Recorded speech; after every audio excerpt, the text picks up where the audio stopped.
Comment qu'on y croit? Quand on attaque un match, on y croit toujours. Il faut transmettre la foi aux joueurs, à toute l'équipe. Et on y a cru. Même à 2-0, c'était pas gagné. À 2-0 à la mi-temps, c'était pas gagné parce qu'ils ont frappé la barre juste avant la mi-temps.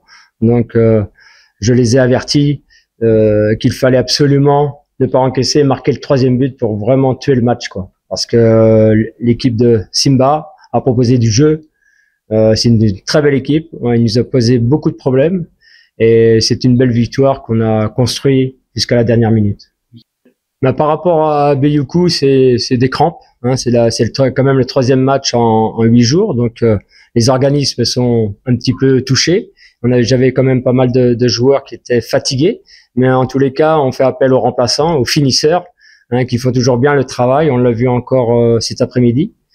J'essaie de gérer l'effectif en faisant une rotation assez juste, hein, pour tout le monde ait du temps de jeu, et puis la fraîcheur qu'on peut avoir au niveau physique. On n'a pas trop de problèmes physiques, effectivement. C'est dû, je pense, à l'apport des nouveaux joueurs qui nous ont renforcés, quoi.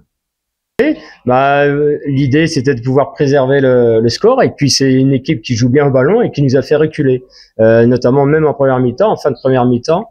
On a manqué d'agressivité et la rentrée des finisseurs, je dirais, nous a apporté un peu de fraîcheur, un peu plus d'agressivité qui nous a permis de procéder en contre. Type à Vita, pas du tout. Tout le monde doit pouvoir être titulaire.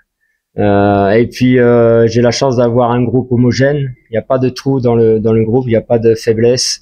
Donc chacun peut remplacer l'autre, son partenaire.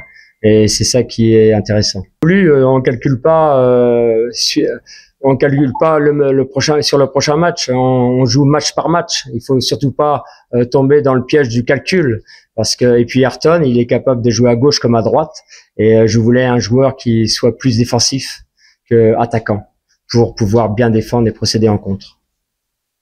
Lolendo, c'est ça. Enoch, est-ce qu'il mérite homme du match aujourd'hui, selon vous? Si vous l'avez élu, c'est qu'il mérite. Non, il est très généreux, et puis à chaque match, il apporte, en tant que latéral droit, il apporte un apport, quelque chose d'offensif, hein.